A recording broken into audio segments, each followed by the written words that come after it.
शय नशीन बतशरीफ फरमा धूलिया के आमदार वो उम्मीदवार MIM पार्टी जनाब फारूक शाह साहब, हैदराबाद से तशरीफ लाए आमदार जनाब माजिद हुसैन साहब, जनाब शोएब मुल्ला साहब और मंच पर बैठे हुए तमाम मेरे मंजलिसी साथी और अभी समाजवादी पार्टी के जो जिला सदर मंजलिस इत्तेहादुल मुस्लिमीन में शामिल हुए हैं, इंडियन यूनियन मुस्लिम लीग ने भी मंजलिस में उनकी तारीफ और शामिल हुए हैं। मेरे अजीज दोस्तों और बुजुर्गों, मैं आपको ये बताने के लिए आया हूँ कि 20 नवंबर के दिन आप तमाम को मुत्तहदा तौर पर अपने के वोट का इस्तेमाल मोहतरम जनाब फारूक शाह साहब के हक में करना है। और आप जानते हैं कि फारूक शाह साहब का इंतखाबी निशान पतंग है और पतंग के निशान पर आपको बटन दबाकर अपने इत्तेहाद को कामयाब और कामरान करना है। मैं धूलिया के ऊपर आने से पहले हमारे मीरठ से जो मजलिस के उम्मीदवार है डॉक्टर महेश कामले साहब के बारे में कुछ कहना चाहूंगा, क्योंकि लाइव टेलीकास्ट के जरिए मीरठ में वहां पर स्क्रीन लगाकर कई लोग बैठकर आज की इस इलेक्शन मीटिंग को सुन रहे हैं। तो मुझसे ये कहा गया कि मैं हमारे भाई डॉक्टर महेश कामले साहब के बारे में भी, जो हमारे जिले के सदर भी हैं सांगली के और MIM पार्टी के उम्मीदवार हैं, डॉक्टर महेश कामले साहब, मैं मीरठ की आवाम से अपील कर रहा हूं, मैं आ नहीं सका, मैं आपसे माफी चाहता हूं, मगर आज धूलिया में एक जलसा है, उस जलसे से मैं मीरठ की जनता से अपील कर रहा हूं कि आप हमारे एक एक्टिव डिस्ट्रिक्ट प्रेसिडेंट को कामयाब और कामरान करिए, उनको भी अपना वोट देकर, क्योंकि आप जानते हैं कि जब विशालगढ़ मस्जिद का वाकया हुआ, अवामी जायदादों को नुकसान पहुंचाया गया, तो उस वक्त अगर कोई दौड़ते हुए कोई गया तो उसका नाम डॉक्टर महेश कामले था। और मैं मीरठ की जनता को ये बात याद दिलाना चाहता हूं, वहां पर जो मशहूर दरगाह है हजरत ख्वाजा श्यामला मीर साहिब की, 2021 में मीरठ में 155 करोड़ रुपये उसके लिए मंजूर किए गए थे, मगर जैसे ही अजीत पवार मंत्री बने उन्होंने इस फंड को खत्म कर दिया। और फिर जानते हैं आप कि वहां पर जो सुरेश खाड़े साहब है, जो गार्डियन मंत्री है, मिनिस्टर है, छत्रपति शिवाजी महाराज के नाम से एक रोड है जो अब तक नहीं बनाई गई। बातें तो बहुत करते हैं छत्रपति शिवाजी महाराज के बारे में, जब उनके नाम की रोड मीरठ में है उसको सही नहीं किया गया।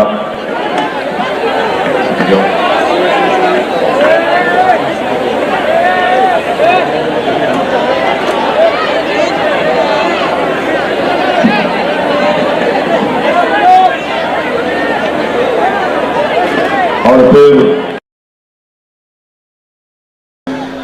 छत्रपति शिवाजी महाराज के नाम पर स्टेडियम है, उस स्टेडियम में जितना पानी लीक होता है पिछले कई सालों से उसको ठीक नहीं किया गया। और फिर वहां पर ना मच्छी मार्केट ना मटन मार्केट का कोई इंतजाम किया गया।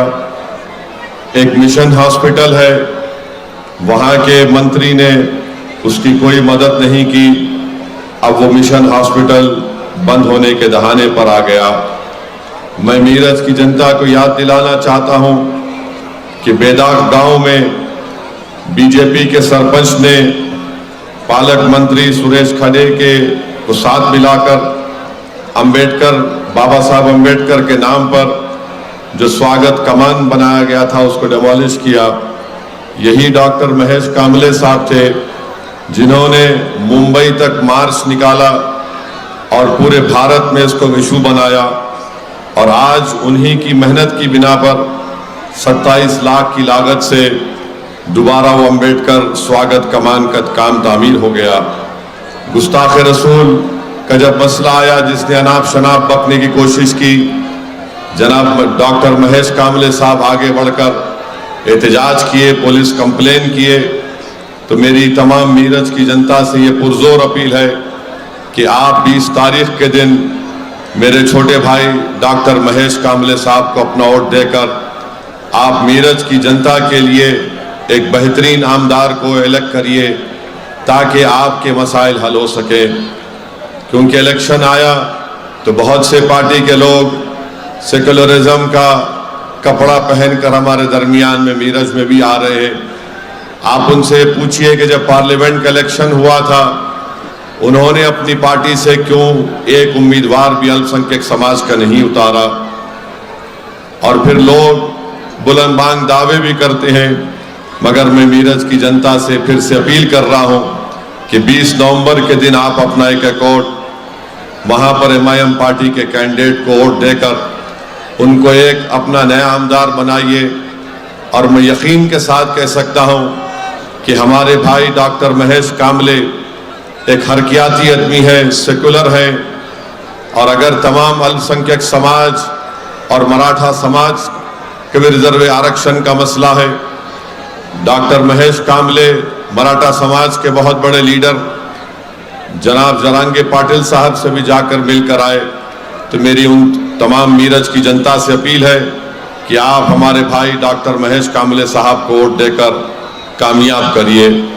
मेरे अजीज दोस्तों और बुजुर्गों, धूलिया के लिए आप जानते हैं कि 5 साल पहले आप तमाम लोगों ने अपने इत्तेहाद का सबूत दिया, अपने सियासी शऊर का सबूत दिया, जिसकी बिना पर जनाब फारूक शाह साहब को कामयाबी से आपने हमकिनार किया। मेरी आपसे गुजारिश यही है कि 20 तारीख के दिन भी अगर आप मुत्तहिदा तौर पर अपने कैकोट का इस्तेमाल पतंग के निशान पर फारूक शाह साहब के हक में करेंगे तो यकीनन इंशाअल्लाह ताला वो दोबारा धूलिया की आवाम की खिदमत करेंगे और आमदार मुंतखब होंगे। अगर आप मुत्तफिक रहेंगे तो यकीनन दोबारा इंशाअल्लाह जनाब फारूक शाह साहब धूलिया के आमदार बनेंगे। आप जानते हैं कि 5 साल में अल्हम्दुलिल्लाह धूलिया में कोई दंगा फसाद नहीं हुआ, और मैं ये बात बड़ी जिम्मेदारी के साथ कह रहा हूं कि जनाब फारूक शाह साहब ने धूलिया की तारीख में किसी भी आमदार ने इतना विकास का या डेवलपमेंट का काम नहीं कराया जो जनाब फारूक शाह साहब ने अपने 5 साल में करवाया। और मैं ये बात इसलिए भी कह रहा हूं कि मैं जब 5 या 6 तारीख को हैदराबाद से औरंगाबाद को आ रहा था, मेरे साथ फ्लाइट में एक बड़े ही काबिल साइंटिस्ट बैठे हुए थे। उन्होंने मुझसे कहा कि आप कहाँ जा रहे हैं? मैंने कहा कि मैं औरंगाबाद जा रहा हूँ। उन्होंने मुझसे कहा कि उनका ताल्लुक धूलिया से है, और उन्होंने कहा कि मैंने ये देखा कि फारूक शाह ने धूलिया में इतना तरक्की, डेवलपमेंट और विकास का काम कराया कि किसी ने भी इतना काम नहीं कराया। वो खुद मुझसे कह रहे थे, वो हमारे एक हिंदू भाई थे। मुझे बड़ी खुशी हुई कि आज वो मेरे बाजू प्लेन में बैठकर इस बात का इकरार कर रहे हैं कि फारूक शाह साहब ने बिला लिहाज मज़हब मिल्लत धूलिया की तरक्की के लिए तमाम इक़दाम किए। मेरी आपसे गुजारिश है कि आप अपने इस विकास के, इस डेवलपमेंट के, तरक्की के सफ़र को जारी और सारी रखें। और साथ ही साथ आप जानते हैं कि हमारे आदिवासी समाज के लोग हैं जो बरसों से उनको दबाया गया, आज भी उनको दबाया जा रहा है, उनसे इंसाफ नहीं किया जाता, उनको कुचला जाता है। मगर जब फारूक शाह यहाँ के MLA और आमदार बने फारूक शाह साहब ने आदिवासियों के इलाके में भी जाकर लाखों करोड़ों रुपए के डेवलपमेंट के काम करवाए। और मैं धुलिया के आदिवासी अवाम को ये तयखुन दे रहा हूँ, वादा कर रहा हूँ, बल्कि महाराष्ट्र और भारत के तमाम आदिवासियों को MIM पार्टी और ओवैसी इस बात का आपको वादा कर रही है, आश्वासन दे रही है कि हम हमेशा आपके साथ ठहरे थे और मुस्तकबिल में भी, फ्यूचर में भी हम आपके साथ खड़े रहेंगे। आपकी तकलीफ हमारी तकलीफ होगी। और आज भारत का आदिवासी बड़ा परेशान है कि मणिपुर में जिस तरीके से वहां पर कत्लो गारतगिरी की जा रही है पिछले 1 साल से, आप अंदाजा नहीं कर सकते कि 2 दिन पहले या कल अखबार में मैंने पढ़ा कि 8 महीने के बच्चे को गोली मारकर फेंक दिया गया। क्या कर रही है मोदी सरकार? मणिपुर में वहां पर आदिवासियों को पिछले 1 साल से मारा जा रहा है, गांव खाली हो चुके हैं, CRPF के कैंपों में उनको महफूज रखा जा रहा है। तो CRPF के कैंप में भी आकर उनके घरों को जलाकर एक मां को और उसके 8 महीने के बच्चे को उठाकर लेकर गए और 4 दिन के बाद उनकी लाशें पानी में नजर आती हैं। बताइए, ये जुल्म नहीं तो क्या है?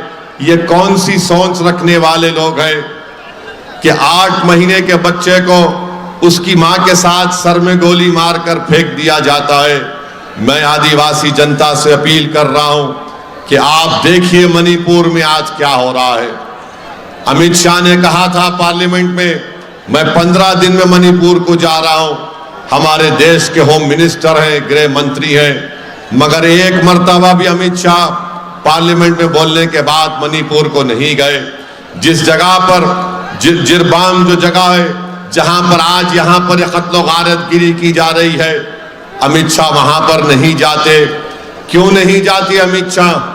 भारत के वजीर आजम, प्रधानमंत्री नाइजीरिया जाते हैं, इटली जाते हैं, कहां कहां चले जाते, मगर देश में 1 साल से आदिवासियों पर जुल्म हो रहा है। मणिपुर में हमारे प्रधानमंत्री दुनिया के कोने कोने में बैठकर, प्लेन में बैठकर उड़ जाते हैं, वहां पर जाकर वहां पर रहने वाले इंडियन से मिलते हैं, भारत के लोगों से मिलते हैं और बड़ी बड़ी उनसे मुस्कुराकर फोटोआं लेते हैं, भाषण देते हैं। प्रधानमंत्री दिल्ली से मणिपुर आप 1 घंटे में, 1.25 घंटे में पहुंच जाएंगे। आप देश से बाहर जाकर वहां पर बैठने बसने वाले भारत के लोगों से आप मुलाकात कर रहे हैं, मगर मणिपुर जल रहा है नरेंद्र मोदी, मणिपुर जल रहा है अमित शाह, जहां पर आदिवासियों के खून की होली खेली जा रही है। हर एक के पास मणिपुर में हथियार है और गरीब आदिवासी पिट रहा है। मैं ये कहना चाहता हूं कि हुकूमत जिम्मेदार है, मोदी की हुकूमत जिम्मेदार है जो मणिपुर में आज आदिवासियों पर जुल्म हो रहा है। आप मैं सोच भी नहीं सकता कि कोई 8 महीने के बच्चे को गोली मार सकता है। उनका जुर्म सिर्फ इतना ही है कि वो आदिवासी हैं, कोई उनका पूछने वाला नहीं है। मगर मैं धुलिया में खड़े होकर यहाँ के आदिवासी भाई बहनों को और देश के आदिवासी लोगों को और खास तौर से मणिपुर के आदिवासियों को इस बात का तयक़ुन दे रहा हूं कि मोदी, अमित शाह तुम्हारी बात नहीं सुन रहे होंगे, मगर हम तुम्हारी दास्तान को पूरे मुल्क में उठाते आए हैं और उठाते रहेंगे इंशाअल्लाह ताला। भारत के पार्लियामेंट में भी हमने मणिपुर का मसला उठाया, मगर उसकी बात नहीं करेंगे। प्रधानमंत्री क्या बोलते हैं? एक है तो सेफ है, एक है तो सेफ है। अरे प्रधानमंत्री, मणिपुर के लोग सेफ नहीं है, वहां क्यों नहीं जाते आप? मणिपुर का आदिवासी सेफ नहीं है, जाइए ना वहां पर। मगर नहीं, प्रधानमंत्री पूरे महाराष्ट्र में घूमेंगे, झारखंड में जाकर प्रधानमंत्री बोलेंगे कि बांग्लादेश से लोग झारखंड में आ रहे हैं। मेरे को ये, मैं मैप उठाकर देख लो आप, झारखंड का कोई बॉर्डर नहीं लगता बांग्लादेश से। कैसे आ रहे प्रधानमंत्री? उड़ के आ रहे क्या?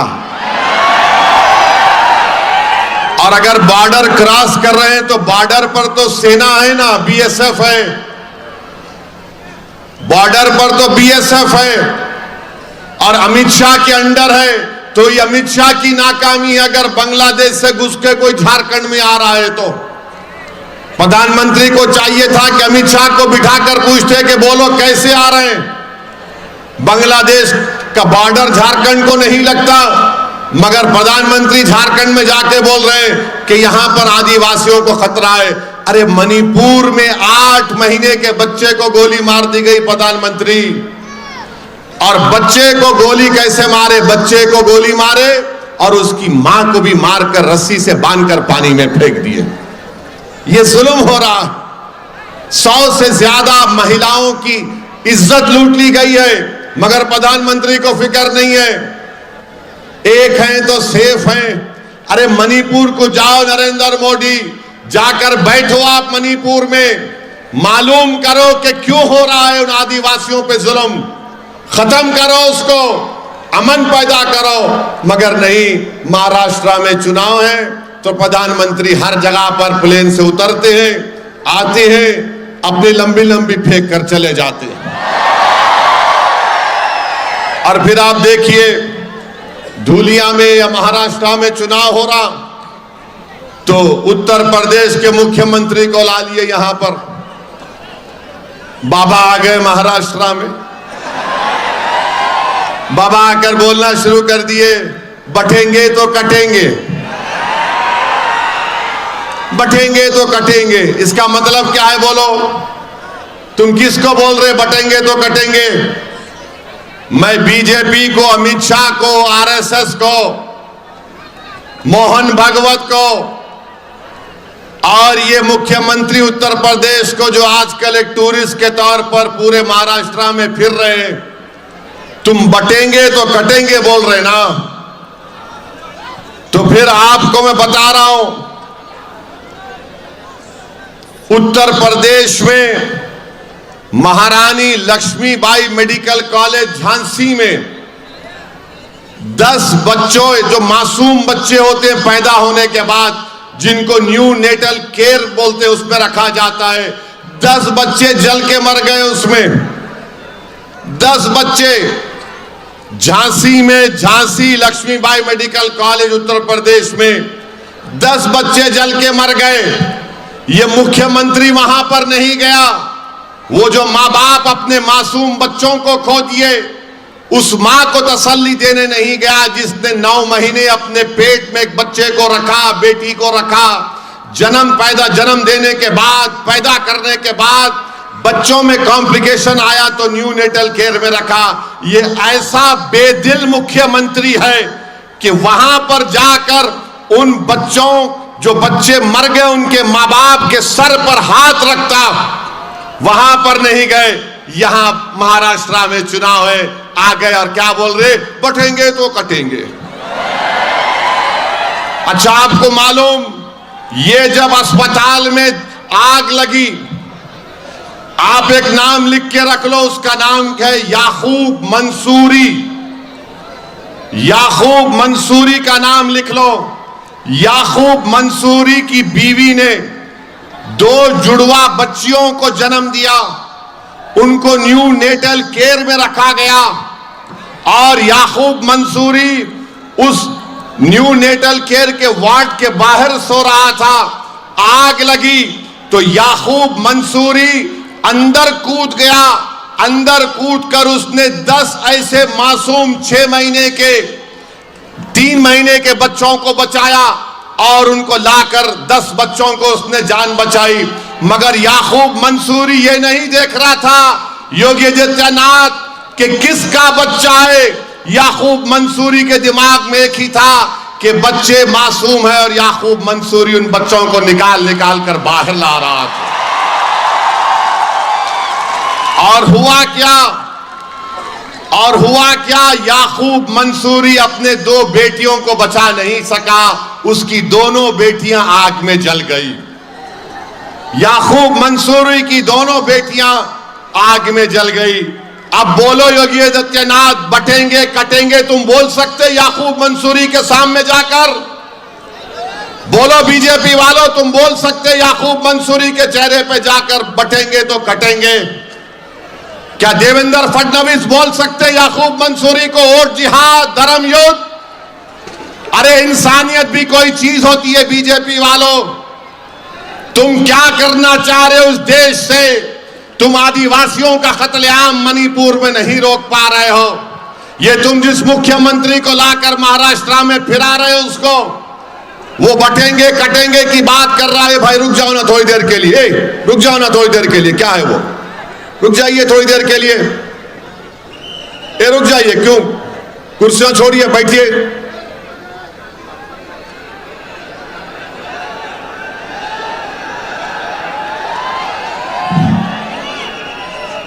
अरे लोग खड़े हैं भाई, आप क्यों कुर्सियां लेकर आ रहे हैं?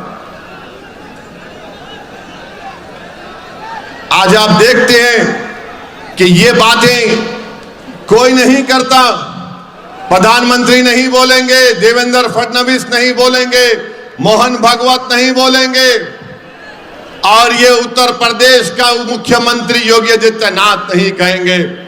कितनी कितनी कैसी बात है ये कि एक प्रदेश में अस्पताल में 10 बच्चे जल जाते हैं और वो मुख्यमंत्री वहां जाने के बजाय झांसी को महाराष्ट्र में चुनाव की वोट की अपील बांधते फिर रहा है, और वही बोल रहा है बटेंगे तो कटेंगे, फुला ऐसा है, ये है। अरे अगर तुम्हारे दिल में छत्रपति शिवाजी महाराज की मोहब्बत सही होती ना, तो तुम योगी, तुम झांसी को जाते और उन मरने वाले परिवारों को मिलते, तुम याकूब मंसूरी को अपने सीने से लगाते। मगर नहीं, तुम उसकी फिक्र नहीं है, तुमको सिर्फ चुनाव की फिक्र है। मेरे अजीज दोस्तों और बुजुर्गों, और फिर आप देखते हैं कि धूलिया में यहां पर जो बीजेपी के उम्मीदवार हैं वो भी फिर से रुक नहीं रहे। पिछले बार, अरे भाई रुक जाओ ना, क्यों कर रहे हो?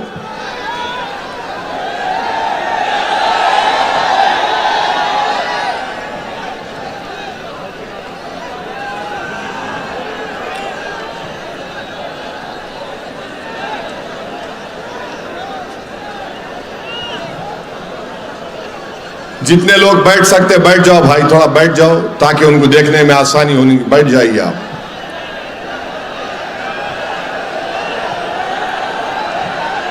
मेरे अजीज दोस्तों और बुजुर्गों, मैं आपसे कह रहा था कि इस विधानसभा में जो बीजेपी के उम्मीदवार हैं वो अभी भी अनाप शनाप बकवास बक रहे हैं। मुझे बताया गया कि कह रहे हैं कि वक्फ बोर्ड को हम खत्म कर देंगे, कब्रिस्तान का ये बड़ा जुमला उनका चल रहा है कि कब्रिस्तान की दीवार को, भाई अगर वहां से आवाज आएगी तो मैं बैठ जाऊंगा। मैं आखिरी मर्तबा बोल रहा हूं, वहां से आवाज नहीं आनी चाहिए। आपकी वजह से लोगों को, इतने हजारों की तादाद में लोग यहां पर आए, आप लोग वहां पर क्या कर रहे हैं?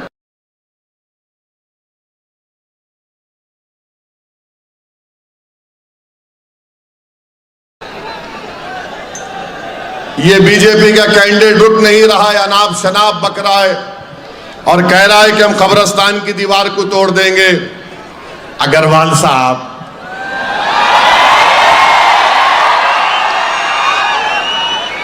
तुम मुर्दों को नहीं छोड़ रहे तो जिंदों को क्या करने वाले हैं तुम? कब्रिस्तान में जो दुनिया से चले गए और आराम से सो रहे, तुम उनको डिस्टर्ब करना चाहते। अगर कोई निकल के तुमको पकड़ लिया तो क्या साहब, फिर उसको छुड़ाने का काम इनके पास ही है। मंत्र वो मत करो अग्रवाल साहब, कोई निकल गया पकड़ लिया, बहुत मुश्किल हो जाएंगी तुम्हारे को। देखो फिर तुम हमसे मुकाबला करो, हम जिंदे हैं ना यहां पर। कब्रिस्तान को तोड़ दूंगा। अंदाजा लगाइए कि ये मरने वालों को भी नहीं छोड़ने वाला है। ये नु बोले, स्टेटमेंट है उनका। फिर बोल रहे मस्जिद के सामने डीजे बजाता हूं। क्यों आप डिस्को डांसर है? हैं? डांस करना चाह रहे आप? जाओ आप, वो आता ना टीवी पे कौन अच्छा था थैया करता, वहां जाओ उधर। मैं डीजे लगा के नाचता हूं। अरे क्यों लगाता डीजे बाबा तू? डीजे लगा के तेरे को नाचना है तो लगा अपने घर में, अपने आप बीजेपी के ऑफिस में लगा के नाच ले, मोदी का चेहरा लगा के नाच ले, ये कर ले। मस्जिद के सामने डीजे लगा के नाचता हूं। मत नाचो, कमर बल खा जाएंगी प्यारे, देखे। अरे नाचने की जगह अगर इंशाल्लाह मैं आप लोग फारूक शाह को कामयाब करेंगे ना 20 तारीख को, 20 तारीख को पतंग पे बटन दबेगा ना। फारूक साहब मेरी आपसे अपील है, आप जो है धूलिया के बाहर एक जगह पर बैठो, बैठो बैठो, आप बैठो बैठो, आप धूलिया के बाहर एक जगह निकालो, यहां पे अग्रवाल डांस करेंगे हारने के बाद। हमारी म्यूजिक रहेंगी, हमारी म्यूजिक पे ही तू नाचेगा इंशाअल्लाह। और 20 तारीख के दिन जो हम जो डीजे बजाएंगे ना, और वो डीजे में क्या आवाज आएंगी अग्रवाल साहब, पतंग को ओढ़ दो, पतंग को ओढ़ दो, पतंग को ओढ़ दो। मस्जिद के सामने डीजे लगा के नाचते, इन्हों क्या डांसर है क्या? तो भी है। मोदी जी आपको नाचने वाले मिल रहे, को अच्छा नहीं मिला शाह साहब के खिलाफ? ये क्या है ये? अरे तुम ये बोलो, धूलिया के लिए जो काम फारूक शाह ने किया वो किसी आमदार ने नहीं किया, तो ये क्या कर रहे हिंदू मुस्लिम? कब्रस्तान को वो कर देता हूं, मस्जिद को ये कर देता हूं, वक्फ बोर्ड को निकाल देता हूं। अरे क्या करना चाह रहा बाबा तू? कब्रस्तान के करीब मत जा, मेरी बात सुन। वहां पे भूत फिरते रात के टाइम पे, हमारे को मालूम। कुल अल्लाहु अहद अल्लाहु समद बोलना पड़ता, आयतल कुर्सी पढ़ के जाते हम लोग। अभी देखो तुम्हारे को कोई पकड़ लिया तो नहीं बोलना, हमारे को नहीं मालूम, निकल गया खबर से कोई। हाँ धूलिया में मत करो ना, आराम से रहने दो लोगों को। अब क्या है कि तुम देख लो, मगर ये बात करना अजीब व गरीब बात है। और फिर आप ये जो कौन है उन्होंने गोटे गोटे कौन सी पार्टी के? हाँ उद्धव ठाकरे के। उन्होंने जो है अपनी जिंदगी में, पूरी जिंदगी में आरएसएस की चड्डी पहन के लट फिराए उन्होंने। अब आजकल पैंट पहन रहे आरएसएस वाले, 100 साल होने आ रहे, 90 साल चड्डी पहने, बाद में मालूम आ रहे कब तक बच्चे रहेंगे, बड़े होना है तो पैंट पहनना है। गोटे गोटे साहब ऐसा नहीं, हम जानते हर एक का शिजरा है हमारे पास। आप उद्धव ठाकरे के पास गए, मेरे को आज तक समझ में नहीं आया कि ये लोग जो बोल रहे हैं उसको ये क्या है। उद्धव ठाकरे तो बहैसियत मुख्यमंत्री महाराष्ट्र की विधानसभा में खड़े होके बोले कि हमको फख्र है कि हमारे शिव सैनिकों ने बाबरी मस्जिद को तोड़ा। अरे अजीब बात यह है कि सबकी नजर में बुरा मैं हूं, सबकी नजर में इन्हें आतंकवादियों से इसका ताल्लुक, इन्हें देश से मोहब्बत नहीं करता, इन्हें फंडामेंटलिस्ट हैं, इसकी जबान कड़वी है। अरे तुम खड़े रह के बोल रहे विधानसभा में बहैसियत मुख्यमंत्री, और आप गाली मेरे को दे रहे। आखिर क्या हो गया है कि जो खड़े होकर इकरार कर रहा है अपनी पार्टी के लोगों ने काम किया, आज ऐसे उनके साथ भी हमारे बाज कमजोर किस्म के मीर जाफर और मीर सादिक भी है। अरे तुम क्या कर रहे बाबा? तुम अपना जमीर बेच के धूलिया में रात में आराम की नींद सो सकते? तुम अपना जमीर बेच के, तुम अपना सब कुछ बेच के तुम आराम की नींद सो सकते धूलिया में? देखो ये तूफान, ये सरों का समंदर क्या पैगाम दे रहा है। ये क्या पैगाम दे रहा है कि होशियार रहो गद्दारों, हम जानते हैं कौन हमारे पीठ में खंजर घोंपने वाला है। मत करो ऐसा काम, तुम हमारा काम नहीं कर सकते ना। तुम धूलिया के विकास का काम नहीं कर सकते, तुम धूलिया की भाईचारगी को मोहब्बत करने का काम नहीं कर सकते, तुम धूलिया में हिंदू मुस्लिम इत्तेहाद को मजबूत करने का काम नहीं कर सकते। अरे तो घर में बैठ जाओ, नींद की गोली खाओ, सो जाओ, मगर ये काम मत करो, तुम्हारा जमीर मलामत करेगा तुमको। और हम ये जो लोग आके बोल रहे नहीं नहीं अभी तो ये बना है ना अगाड़ी अगाड़ी, क्या अगाड़ी बना है रे? एक आज रात से इबलीस के एजेंट शुरू हो जाएंगे, कान में आके खुसखुस खुसखुस खुसखुस। अरे कैसा जीतता फारूक, उन्हें क्या है, उन्होंने आया शेरवानी आके जज्बाती भाषण देके चले गया। अच्छा मैं जज्बाती दे तो ना, तो तुम भी दो ना, कहीं को नहीं देते। चलो एक दिन कंपटीशन लगा लेंगे, मोदी का, मेरा, उद्धव का, किसका भी बोलो लगा लेंगे। अरे उन्हें बहुत बोलता, अरे बोलना पड़ता, जिंदा रहना है तो बोलना पड़ता। खामोश मुर्दा लोग होते, हम जिंदा लोग हैं, जिंदगी का सबूत दे रहे हैं। और तुम ये समझ रहे कि हम खामोश हैं, तो खामोश नहीं रहेंगे। हाँ, धूलिया के पार्लियामेंट के इलेक्शन में हमने मोदी को हराने के लिए, भाजपा को हराने के लिए हमने ताई का साथ दिया, हमने ताई का साथ दिए ना। और ये बोल के दिए, फर्स्ट इनिंग तुम्हारी, सेकंड इनिंग फारूक की इंशाअल्लाह। हम ये नहीं बोले कि अभी भी तुमको देंगे, हम बोले अब ले लो। और ये फारूक शाह थे जो हैदराबाद को, सुनो क्या हुआ,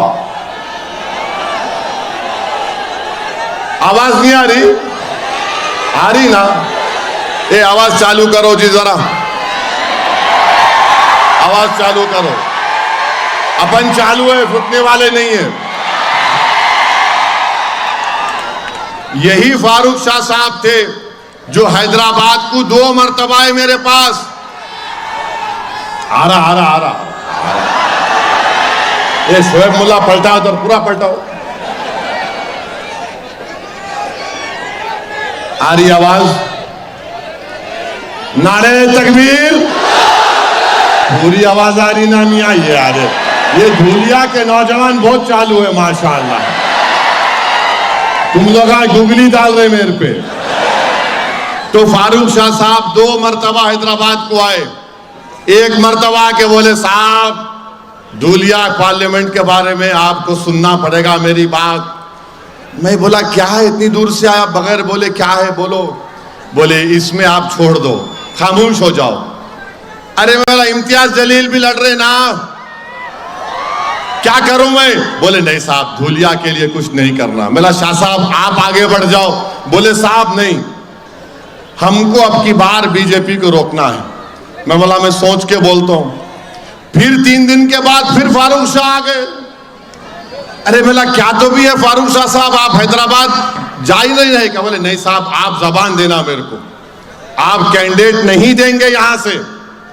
मैंने फारूक साहब से कहा जब आप इसरार कर रहे हैं और आप ये कह रहे हैं कि फिरका परस्त ताकतों को रोकने के लिए, भारत में हिंदू मुस्लिम इत्तेहाद और आदिवासी अल्पसंख्यक समाज के इत्तेहाद को मजबूत करने के लिए आप कह रहे हैं कि नहीं देना चाहिए, धूलिया में मोहब्बत की फिजाओं को आम करने के लिए, मैंने कहा जाइए फारूक शाह साहब, हम वादा कर रहे हैं आपसे कैंडिडेट नहीं देंगे। हमने कैंडिडेट नहीं दिया, हम कैंडिडेट नहीं दिए। अगर हम कैंडिडेट दे देते तो ताई कहां जीतती? नहीं जीतते थे ना। अपन खाली डिफेंड करे तो ऐसा 50-60 निकाल लेते। अब फारूक शाह साहब बैटिंग करे तो उन्होंने बहुत दूर चले जाते, तो फारूक शाह साहब को क्रेडिट जाता। उन्होंने बोले नहीं देना, नहीं दिए। अब आप क्या करेंगे, किसको देंगे? आप लोग किसको देंगे? जरा वो दूर तक हाथ उठाओ, मेरे को दिख रहा। वहां भी आता, हाथ उठाओ।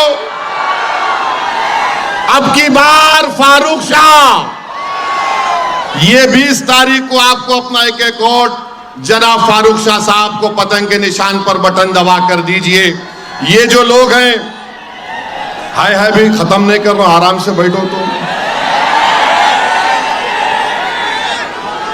और फिर हाँ हाय हाय हाय हाय हाय हाय हाय बोल रहा हूं उनके बारे में बोल रहा हूं, साइकिल के बारे में बोल रहा हूं, फिक्र मत करो तुम।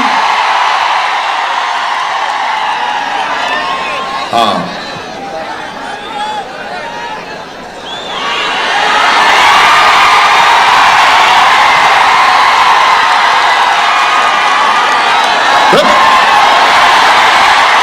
सब गाली दे रहे मेरे को। टीवी में एंकरा बैठ के ऐसा, टीवी में हर एंकर बैठ के ऐसा बोल रहा जैसा मेरा ससुरा बना हुआ है उन्हें। हमारा भी टाइम आएगा, फिक्र मत करो एंकर टीवी वालों। हाँ हाँ, अब आपको मैं बोल रहा था, ये साइकिल वाले भी हैं।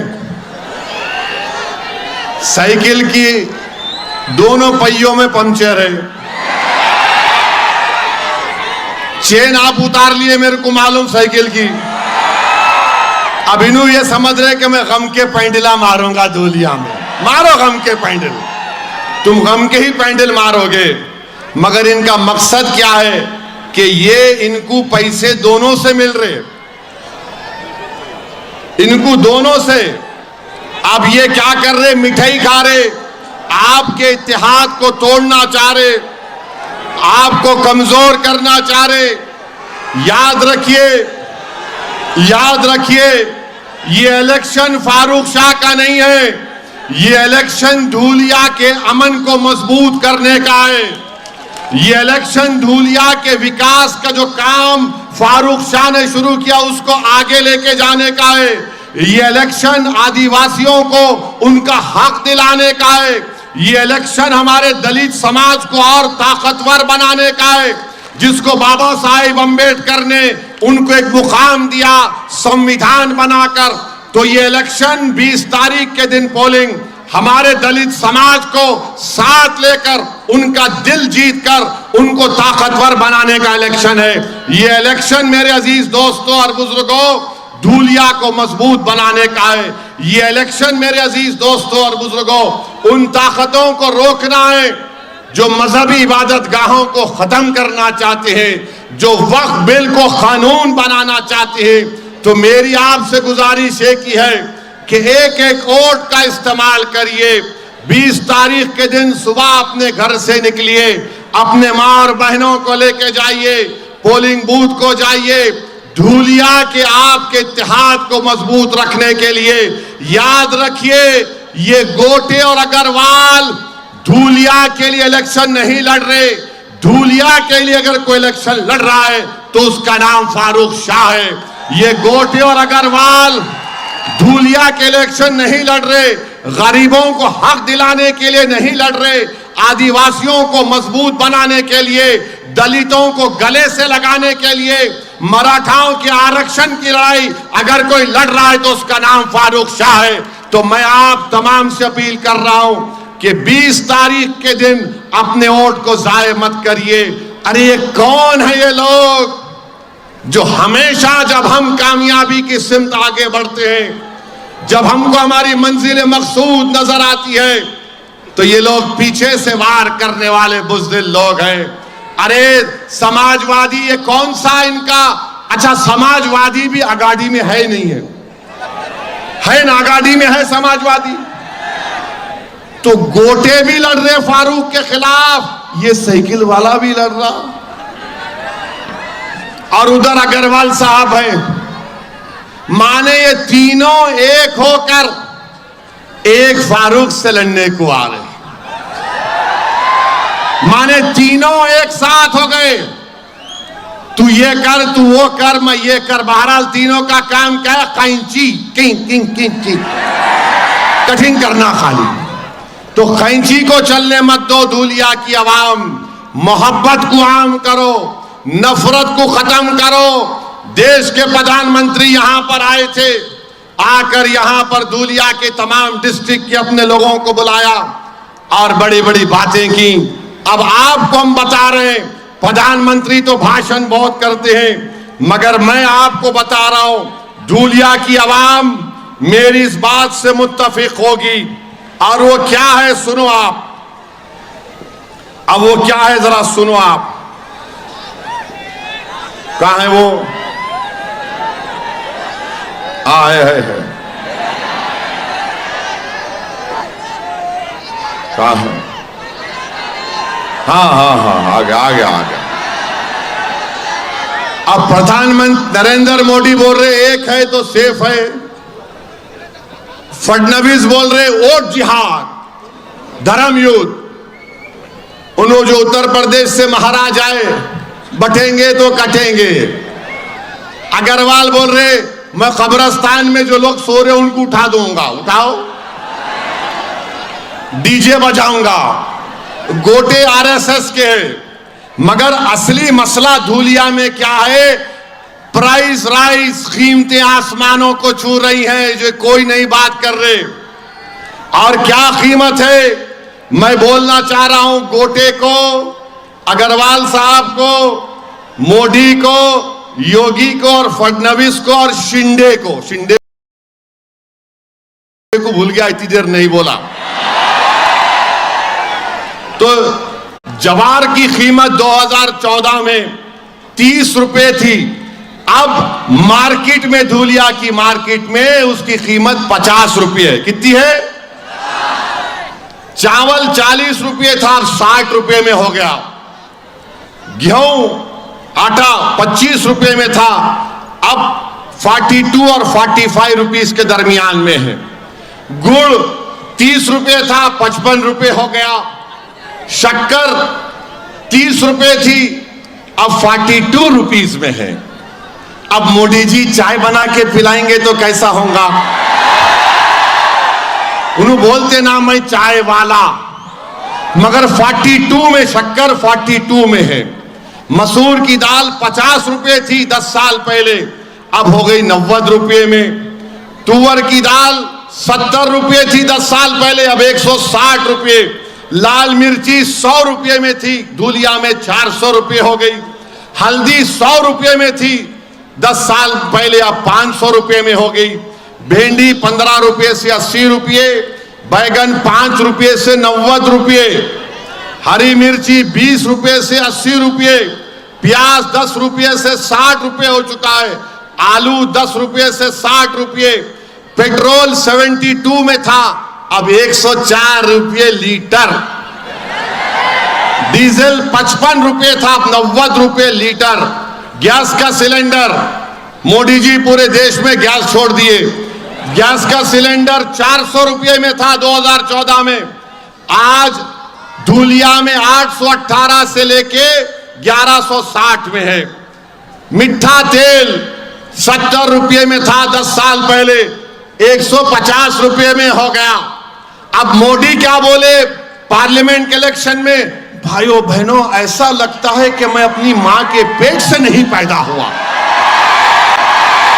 बोले ना, मैं बायोलॉजिकल नहीं हूं, बोले थे नहीं बोले थे। देखिए उसका नतीजा क्या होता, जो अपनी अम्मा के पेट से पैदा नहीं हुआ वो मां के पेटों को काट रहा है। अब शिंदे क्या बोलते, अमित शाह क्या बोलते? हमने लाडली बहन दिया, लाडली दिया, लाडली दिया। कितना दिया? 1500 रुपए दिया। अब मैथमेटिक्स में अच्छे आप लोग, धुलिया के लोग हिसाब करते ना, पूरों का करेंगे ना। अब देखो, अब मीठा तेल लिख लो 150 रुपये, सिलेंडर 818 रुपये, कितने हो गए? 970 रुपये हो गए। अब आप इसमें ला लीजिए चावल 60 रुपये, शक्कर 42, मसूर की दाल ले लो, हल्दी ले लो 500 रुपये। अरे ये 6 आइटम में ही 1500 टाई हो गए। तो ये जो लाडली बहना की स्कीम है, ये शिंदे की नहीं है, गुजरात मॉडल है। 1500 रुपये डालो, 1900 रुपये खींच लो, है ना। ये धुलिया की मार्केट का रेट है, मेरा नहीं है। अग्रवाल साहब आपको तो रेट मालूम होगा ना। अब आप बताइए, 1500 लाडली दिए, 1500 डाल रहे, 1900 गरीब बहनों से छीन ले रहे। तो हम धुलिया के माँ और बहनों से अपील कर रहे कि आपको अगर जिसको मिला लाडली बहन ले लो आप, और ये समझो कि आपका है।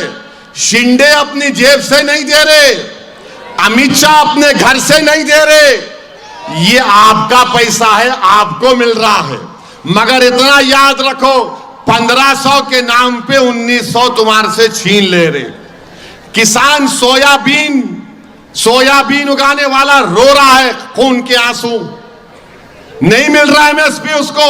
इसके ऊपर बात ही नहीं करते बीजेपी वाले, शिंदे बात नहीं करते। अग्रवाल को बोलो अरे कीमतें बढ़ गई, तो बोलो नहीं कब्रिस्तान। अब गोटे को बोलो अरे कीमतें, उन्हें बोला नहीं लट फिराना है पैंट पहन के आरएसएस की। आप बताओ, ये मामला है पूरे धुलिया में।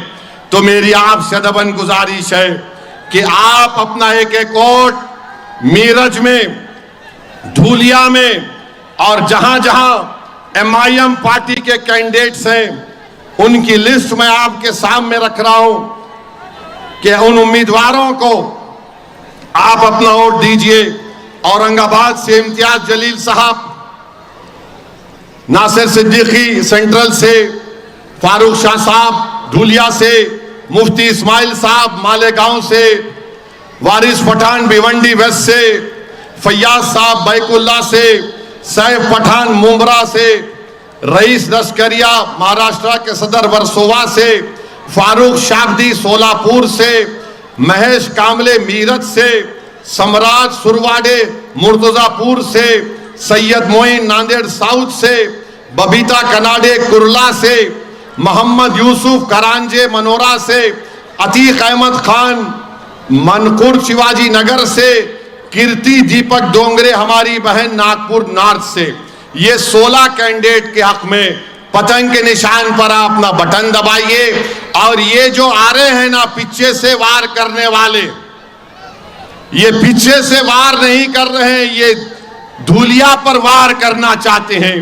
तो मेरी आप तमाम से अपील है कि 20 तारीख के दिन धुलिया की जनता बिला लिहाज मजहब मिल्लत को देखे, धुलिया के विकास के लिए आप यहां से फारूक शाह को कामयाब करिए। धुलिया के मजबूती के लिए, धुलिया में अमन को और मजबूत बनाने के लिए, और महाराष्ट्र की विधानसभा में अल्पसंख्यक समाज की नुमाइंदगी के लिए भी यह बहुत जरूरी है कि फारूक शाह को आप कामयाब करें। इख्तलाफ हो सकता है, इख्तलाफ हो सकता है, ना मैं फरिश्ता हूं ना फारूक शाह फरिश्ते हैं। हम तमाम अल्लाह की बारगाह में रोज गिड़गिड़ा कर भीख मांगते कि परवरदिगार हमारी गलतियों को, गुनाहों को तू माफ फरमा दे, हमको सीधे रास्ते पर चला। मगर याद रखो, ये इलेक्शन फारूक शाह की जात का नहीं है। यह असदुद्दीन ओवैसी आपके सामने खड़े होकर कह रहा है कि मेरे भाई, आप तमाम ने 5 साल पहले एक तारीख बनाई, उस तारीख को दोबारा आपको दोहराना है, उस तारीख को आपको दोबारा दोहराना है। मुंतशिर मत हो, इत्तेहाद को मजबूत रखो, और 20 तारीख के दिन आपको मालूम हो जाएगा कि धुलिया का दोस्त कौन है और आपका दुश्मन कौन है। कौन आपका हमदर्द है, कौन आपकी रहबरी कर सकता है और कौन हमको बर्बाद करना चाहता है। जो बर्बाद करने वाले हैं उनको वोट मत दीजिए। जो धूलिया को खत्म करना चाहते हैं, मोहब्बत के ना को खत्म करना चाहते हैं, आप उनको वोट मत दीजिए।